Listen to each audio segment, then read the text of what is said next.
Well, folks, we have some huge stuff that just happened on the conference call. I have, yes, 2 pieces of paper here.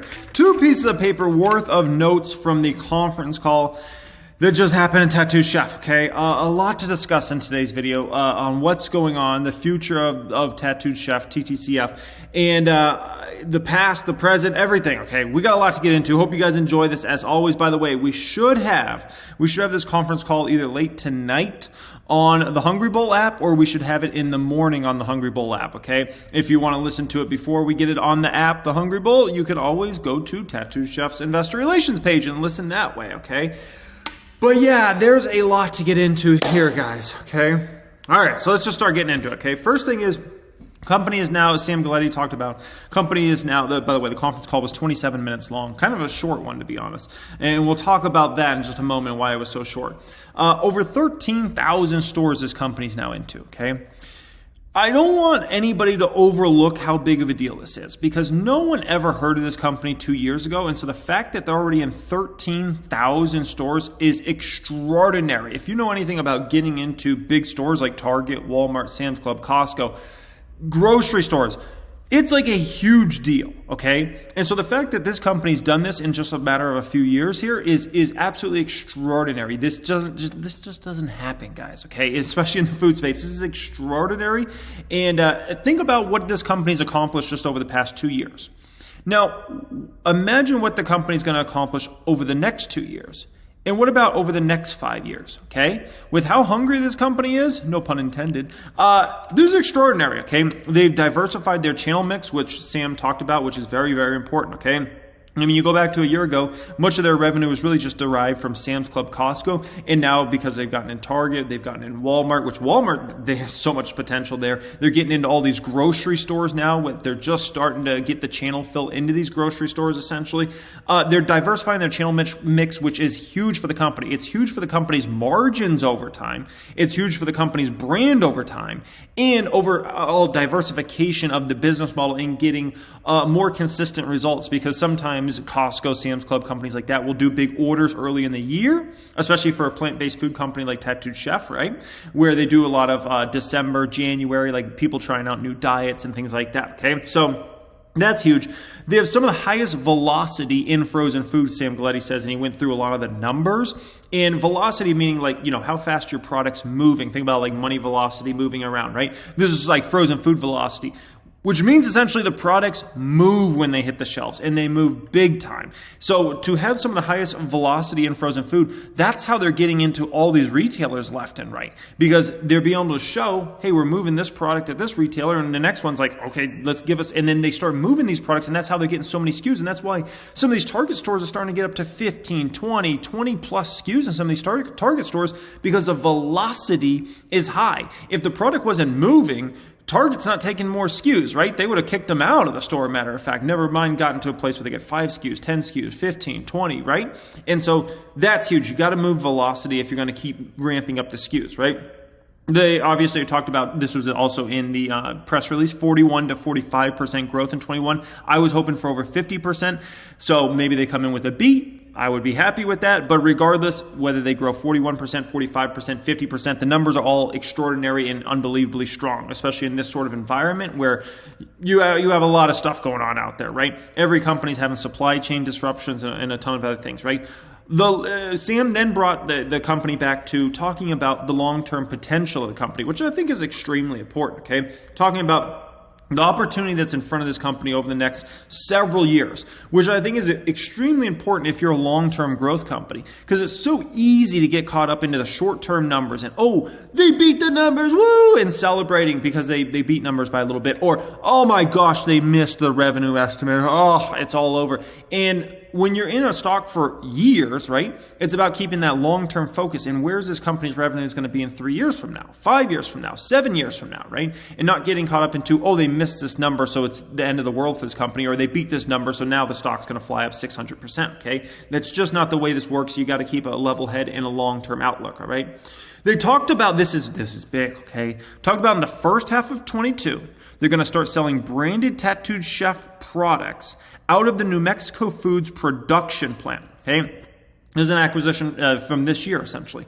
This is big because this is a potential for the company to get into quesadillas, burrito products, and many other Mexican food items that will be in the frozen space or maybe even in the refrigerated space for Ttcf and will be branded Ttcf.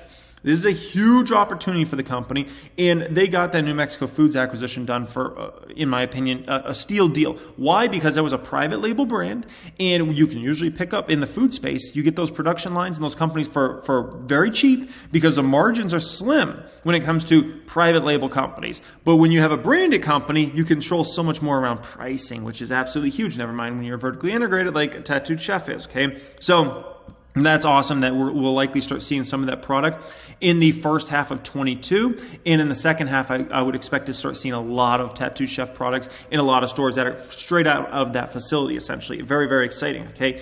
Also, they announced in 2022, they're looking to get into ambient products in 2022. They're standing by that statement. Ambient products mean outside the frozen food aisle, okay? Think about snacks. They're talking about nutritional bars. They're talking about meal replacement bars, refrigerated or unrefrigerated. So this gets Ttcf out of, everybody wants, obviously the short sellers. Short sellers are going to find anything to bring up and attack this company, right? And so one of their things is like, it's just a frozen food stock. It's just a frozen food company. And now all of a sudden, when they become more than a frozen food company, they're going to have to try to move on to something else. But then they're going to be in the snack category. They're going to be in refrigerated goods, and they're going to be in frozen food. So this is like, what I believe Ttcf becomes over the next decade is a food giant, maybe even a food and drink giant, but we won't even go there yet, okay? A food giant that you're going to see in your grocery store in a ton of different products that sell more than likely unbelievably well. That's where I'm imagining the stock going. That's why I'm investing so heavily in the stock, and anytime I get it, there's a big dip in the stock, whether it be after hours or whatever, right? I'm buying the stock up. And by the way, I just want to show you guys this real quick, okay? Look at that. All that talk from the short sellers for $16.20. It's up after hours. Isn't that interesting? Okay. So yeah, there's that going on. 47,000 square foot facility in Youngstown, Ohio is going to be ready to roll in 2022 for this company. This is that Belmont company they basically acquired that the deal should close here within the next couple months. They're talking about 47,000 square foot production facility that they're going to be able to manufacture nutritional bars, meal replacement bars. If they want to do candy out of that, they can do candy out of that. There's so many different snacks. Like there's so many different items they're going to be able to get into out of that facility. It's absolutely extraordinary. Okay. 47,000 square feet is not a small, amount of square feet for a production facility, for a food production facility like this, okay? They're talking about, on the conference call, this company is going to be able to do 200 mil to 300 mil per year within the next 2 to 3 years, basically out of those acquisition deals, okay? Meaning meal replacement bars, nutritional bars, snacks, the quesadillas, the burritos, and all those different products they're going to be able to produce out of these two acquisitions they just had, right? Which I don't see any reason why they can't. Why am I going to doubt that? There's no reason for me as an investor to doubt that. At the end of the day, I've seen this company do nothing but execute on a phenomenal level, right? Other than execute their earnings releases. Outside of the execution of earnings releases, the company's doing amazing. They're putting up this ridiculous growth. They're getting into every store you possibly want to be into. They're getting SKU expansion way faster than anybody expected. Why would I disbelieve the fundamentals? Like, I think they can get there. I have no problem seeing how they get there, especially when you have all these relationships with all these companies and you have the velocity. Target's begging for more SKUs, right? And so isn't everybody else. So this is some kind of food for thought. And when I say food for thought, no pun intended there, okay? Next one up here. So, and we're going to have something real interesting to get into in just a moment, okay? SKUs up massive. And consumption up massive. Now, consumption is very important. It's one thing if you can just get more and more SKUs, right? But how do you get more and more SKUs in a store? It's because your sell-through is there, right? The consumption is there. And the consumption is extraordinary. Sam, basically on the earnings call, goes through a ton of different products that they've launched, whether it be at Sam's Club or other retailers. And he goes into the data that has been tracking from external companies, not just their internal numbers, but external numbers that are tracked from companies that what they do is they track all this stuff, right? And they track the sell-through of frozen food products in general, food products in the plant-based food space, the health and wellness space, things like that, okay? He goes through all these numbers. It's extraordinary, and it's extraordinary how high Tattoo Chef's ranking in product category after product category. It's extraordinary. That's something you just want to listen to a conference call and get all those numbers, okay? The sell-through overall is insane for this company. Once again, he goes through all these numbers, and we're seeing that in the real world. I go to these stores. I do channel checks several times a week, every week for this company. I see sell-through that looks insane to me, okay? I don't have the actual numbers. I just look with my eyes, and I'm like, oh, there's outs there now. Oh, those products weren't out yesterday or 2 days ago when I hear. Now they're all gone. Oh, this store's getting more and more SKUs.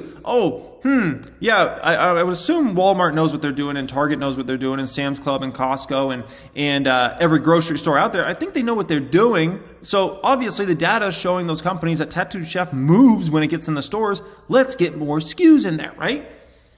Common sense, okay? The sell-through is insane. They have a goal of getting to 30 plus frozen food SKUs in all these stores. I think it's doable. I've gone around and I've counted how many frozen food SKUs are in most grocery stores, okay? A big grocery store. And you're going to find the big frozen food companies have between 30 and 60 SKUs. That's where Tattoo Chef's going over the coming years. And once again, that's only the frozen food opportunity. We're not even getting into snacks, meal replacement bars, nutritional bars, candy, anything else this company wants to get into over the next, 5-10 years, right? I don't even want to mention other products that I think they're going to get into over time, okay? So I think that's completely doable. 30 plus SKUs is not out of the realm of possibility. I think I'm going to go into stores in 3 years from now, and there's going to be 30 plus frozen food SKUs for Tattoo Chef, and I think it's going to be very commonplace, okay? They're going to now have over 315,000 square feet of production facility in 2022 once these other deals close.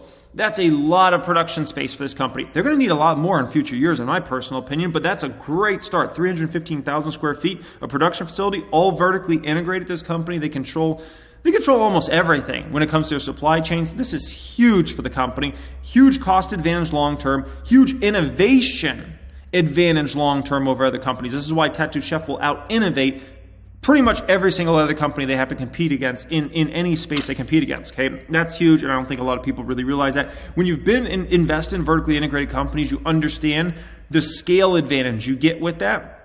I don't think a lot of the shorts even, I don't think they comprehend. They don't comprehend a lot, but they certainly don't comprehend something like that, okay? They've been testing social ads on everything. They're talking about Facebook, YouTube, Instagram, all the different things. And they're getting, from what Sarah says, Sarah Galletti, she says they're getting really good results, like 2x what the industry norm is. So good news as far as that goes.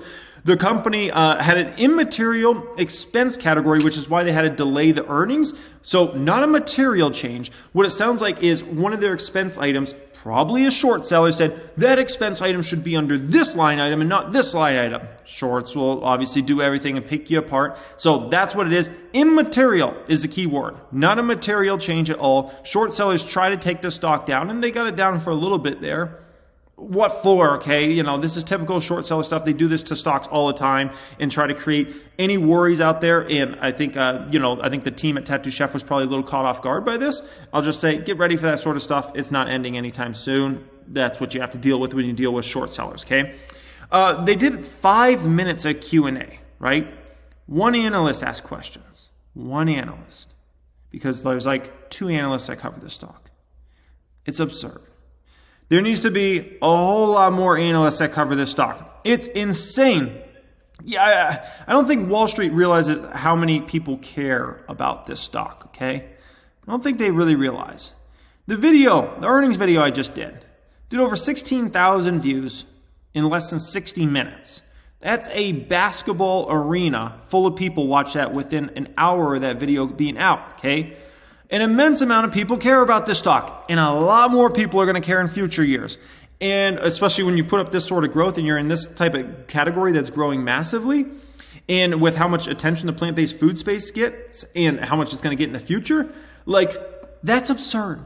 Like, more analysts need to cover the stock. Like, Wall Street, wake up. JP Morgan, Bank of America. Like, there needs to be 5, 10 analysts covering this at some point next year. And probably 15, 20 analysts covering the stock down the road. And then probably 30 or 40 analysts after that, okay? The fact that there's like 2 analysts that cover the stock and there's 1 analyst is absurd. They just put up 44% revenue growth year over year. They're the hottest brand pretty much in the entire food market in the United States of America. To have 1 analyst on the conference call is ridiculous. Absolutely ridiculous. Wall Street, wake up. The people care about the stock. Customers care about the stock. Every single retailer that sells food in the United States of America cares about this company. Wake up, Wall Street. It's time to cover this baby. We need at least 5 or 10 analysts covering the stock by this time next year, okay? Overall, the focus is on growth for this company in 22. They didn't touch on any revenue growth projections for this company in 22 or anything like that. But it's clear the focus from the management team is on growth for this company. Growth, okay? Which I think is very important, and that's all I really care about. I think there's going to be a lot more talk from the company about margins and profitability in late 2022, but really going into 2023 about profits, margin, those sorts of things. But it's clear as day with the new production facilities getting up and running and this, getting into every retailer, and the SKU expansion, it's clear as day that 2022, it's all about revenue growth again. 2023, then it will become more about not just revenue growth, but margins and profitability of the company, okay? And so I walked away from that conference call, believe it or not. I know it's hard to believe I would be even any more bullish, but I actually walked away from that conference call very, very thrilled, very, very happy with not just the tonality from Sam and the team, but also with the vision of where they're going.